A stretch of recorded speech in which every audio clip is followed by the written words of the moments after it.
Hello and namaste सबैजनालाई. As you all can see the view, हजुरहरूले थाहा नै पाइसक्नुभयो होला कहाँ हो भनेर. If not, I'm gonna talk about it. हो हामी चाहिँ प्लेसमेन्टबाट चाहिँ फिल्ड भिजिट गएको थियौँ जुन चाहिँ सिडनी हार्बर नेसनल पार्कमा थियो. As we start our journey, हामीले चाहिँ सर्कुलर केबाट फेरि लिएर टारङ्गा जूसम्म गयौँ अनि त्यसपछि चाहिँ 20-minute walk to destination थियो. We were a group of people, we were a group of friends with supervisor. Everyone were like without consent video खिचिरहेको छ भनेर, but I didn't care about that. Of course consent हुनुपर्छ तर group of friends मा जाँदाखेरि it can be memorable, you can learn a lot of different things. एउटा कुरा के interesting छ भने नि म अस्ट्रेलिया आएको पनि almost 4 years हुन लाग्यो. Of course मैले डिफ्रेन्ट प्लेटफर्मबाट डिफ्रेन्ट सोसल मिडियाहरूबाट सिडनीमा यस्तो ठाउँ छ, यस्तो प्रेटी छ, यहाँ जानुपर्छ, त्यहाँ जानुपर्छ भनेर धेरै कुरा देखेको थिएँ. तर I have never been in such kind of places के.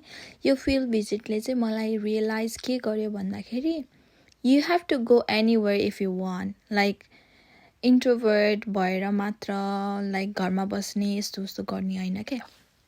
अनि त्यसपछि अन द वे यो भ्यू चाहिँ एकदमै बब्बाल नै थियो के. I thought like it will be really good place to watch vivid भनेर अनि आई क्याप्चर्ड एभ्रिथिङ. त्यसपछि they are my friend, we were enjoying, good communication भयो, I learn a lot of things. अनि हाम्रो सुपरभाइजरले चाहिँ जाऊ तिमीहरू पनि फोटो खिचिदिन्छु, लिङ्क्डइनमा हाल्नुपर्छ, मेमोरी हुन्छ भनेर. अनि हामी चाहिँ फोटो खिच्यौँ अनि त्यसपछि डेस्टिनेसनमा लाग्यौँ. म चाहिँ पहिल्यै नेपालदेखि नै अब सो इन्ट्रोभर्ट पर्सन, किनकि म फ्यामिली ब्याकग्राउन्डमै त्यसरी हुर्किएको, मम्मी बाबा भाइ बाहेक अरू कोहीसँग हुर्किएको थिइनँ. अनि यो कम्युनिटी सर्भिसमा आइसकेपछि चाहिँ अलमोस्ट 2 yearsसम्म पनि आई वाज सो इन्ट्रोभर्ट. अनि अहिले यो प्लेसमेन्टहरू साथीहरूसँग हिँड्न थालेपछि चाहिँ आई बिन लाइक एक्सट्रोभर्ट के. म मेरो ओपिनियन राख्नलाई म हेजिटेट गर्दिनँ. यो फिल्ड भिजिटले चाहिँ मलाई के सिकायो भन्दाखेरि it's not about only office work, paper work भनेर के. इट्स एबाउट मेन्टल वेलबिङ पनि भनेर. यहाँ गएपछि I felt so fresh, every felt so fresh. अनि भ्यू पनि त्यस्तै नै राम्रो थियो. साँच्चै भन्नुपर्दा Sydney is so freaking pretty.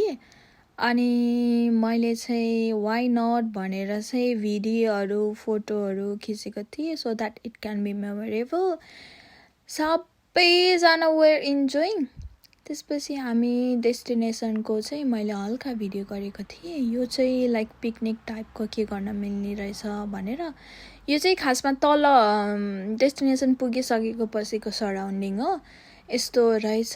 It was so pretty. अनि त्यसपछि अगाडि चाहिँ त्यस्तै के पो हो थियो क्या, आई कान्ट रिमेम्बर, तर इट वाज रियली प्रेटी. अनि त्यसपछि म साथीहरूसँग थिएँ. उहाँ चाहिँ मेरो साथी. She was asking if anyone can lift us back to placement place because we were so tired. But I was enjoying a lot, किनभने म इन्ट्रोभर्ट पर्सन भएर एक्सट्रोभर्ट हुन मलाई एकदमै गाह्रो भएको थियो. मेरो यो जर्नी, मेरो यो life without friends, without family. Of course कसैको सबैको हुनुहुन्छ भन्ने नै हुँदैन, कसैको नहुन पनि सक्नुहुन्छ. लाइक एक्लै आएर एक्लै स्ट्रगल गरिराख्नु भएको म जस्तै. सो उहाँ चाहिँ स्टारफिस भनौँ हिँडिराख्नु भएको थियो. मैले चाहिँ लाइफ के बुझेँ भन्दाखेरि इट्स सो प्रिटी. लाइक अझ ग्रुप अफ साथीहरू अझ मिल्ने भयो भने चाहिँ it will be like really pretty. यही नै थियो. I have learn so much thing. I had really good time. Thank you for watching. By.